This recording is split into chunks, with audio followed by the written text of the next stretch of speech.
Article पढ़ने का जो हर धार्मिक पुस्तक को अधिकार देती है। उस पुस्तक का नाम है भारतीय संविधान। अगर आप बाइबल के साथ साथ भारतीय संविधान को पढ़ना शुरू करें तो इस देश के प्रधानमंत्री की इतनी हैसियत नहीं कि आपको क्रिसमस मनाने से वो रोक दें, उनकी भी इतनी हिम्मत नहीं। अगर आपने संविधान का आर्टिकल 19 से आर्टिकल 28-25 तक पढ़ा होता तो मुझे लगता है ये समस्या आपके सामने नहीं आती। अगर आपने संविधान की प्रस्तावना को सही से समझा होता तो ये समस्या आपके सामने नहीं आती। मुझे बखूबी याद है पिछले साल उत्तराखंड के रुड़की क्षेत्र में एक बहुत पुरानी मस्जिद को तोड़ने का एक आदेश आया था। मुझ तक सूचना पहुंची, मैंने वहां के प्रदेश अध्यक्ष को जब सूचना दी और प्रदेश अध्यक्ष जब गए वहां चर्च के अंदर, माफी चाहूंगा चर्च की बात कर रहा हूं, चर्च के अंदर जब गए तो प्रशासन की हैसियत नहीं हुई कि चर्च को हाथ लगा। उसी साल हरियाणा के जमुनानगर में जब एक चर्च को तोड़ने की बात आई और हम लोगों पर सूचना आई तो हमारी पूरी टीम वहां गई। प्रशासन की हिम्मत नहीं पड़ी कि चर्च को हाथ लगा। आप समझिए ऐसा क्यों? ऐसा इसलिए है कि हमने जाकर के प्रशासन को याद कराया कि यहाँ इन बातों पर बहस हुई है, बड़ी चर्चा हुई है और चर्चा के बाद इन कानूनों को अस्तित्व में लाया गया। अगर आपको पढ़ने का मौका मिले तो 6 दिसंबर 1948 में चर्चा हुई थी संविधान के आर्टिकल 19 से 25 के बीच में जो आर्टिकल आपको समानता का अधिकार देता है, धार्मिक अधिकार देता है, उस पर चर्चा हुई थी, बहस हुई थी। उस बहस को पढ़ने का काम कीजिए। जब तक आप जानकारी नहीं जुटाएंगे, कोई देवी देवता, कोई ईश्वर, कोई भगवान, कोई खुदा, कोई गॉड आपको बचाने के लिए आने वाला नहीं। अगर आपको सुरक्षित रहना है तो आपको खुद खड़े होकर इस लड़ाई को मजबूत करना होगा। अगर मैं क्रिसमस की बात करूं, अगर मैं ईसा मसीह की बात करूं, तो जब मैं जय भीम कहता हूं तो समानता प्रतीत होती है। जब क्रिसमस की बात करता हूं तो भी समानता महसूस होती है। इस देश में कहीं ना कहीं समानता है। ये देश समस्याओं का भंडार है। यह इतनी समस्या है कि उनके समाधान के लिए कोई काम नहीं कर रहा। आज किसी को मुसलमान के नाम पर मारा जाता है, किसी को ईसाई के नाम पर मारा जाता है। लगातार मैं ये देखता हूं कि अगर ईसाई समाज के लोग चर्च में प्रार्थना कर रहे हैं, अपने ईश्वर को याद कर रहे हैं, तो भी यहाँ की सामंती ताकतों से बड़ी एलर्जी, बड़ी परेशानी है। एकजुट होने का समय है। अगर आप चाहें तो आपकी समस्याओं का समाधान है, ऐसा नहीं है।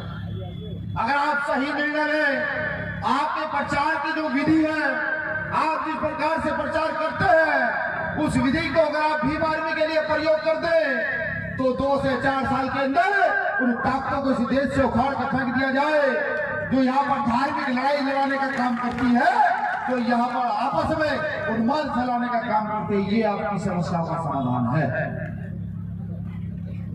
यहाँ तमाम मेरे नेता बैठे हुए हैं। मैं जानता हूं कि चटकारेदार भाषण नहीं है। मैं ये भी जानता हूं कि ये नेता वाला भाषण नहीं है, लेकिन ये आपकी समस्याओं वाला भाषण है।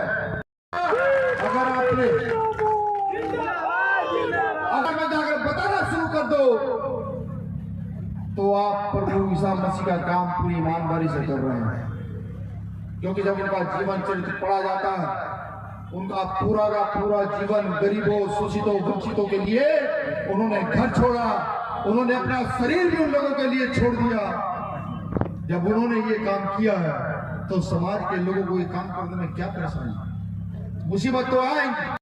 भीम आर्मी जिंदाबाद, जिंदाबाद, जिंदाबाद। आजाद समाज पार्टी जिंदाबाद, जिंदाबाद, जिंदाबाद। आजाद समाज पार्टी जिंदाबाद, जिंदाबाद, जिंदाबाद। भाई चंद्रशेखर रावण जिंदाबाद, जिंदाबाद, जिंदाबाद। भाई चंद्रशेखर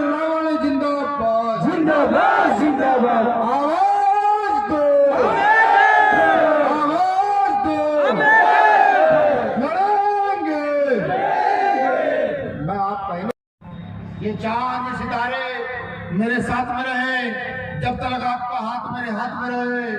सांप से टूट कर गिर जाए वो पत्ते नहीं है, हम आंधियों से कहो कि औकात में रहे।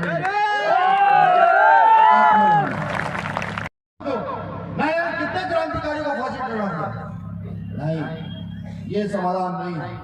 समाधान तो यह है कि लोकतंत्र की ताकत को समझते हुए इस देश का शोषित वंचित वर्ग एकजुट हो, इस देश का SC ST OBC माइनॉरिटी एकजुट हो और धर्म के आधार पर नहीं, जाति के आधार पर नहीं, व्यवस्था के आधार पर अपने वोट का सही प्रयोग करे और एक ताकत का निर्माण करे।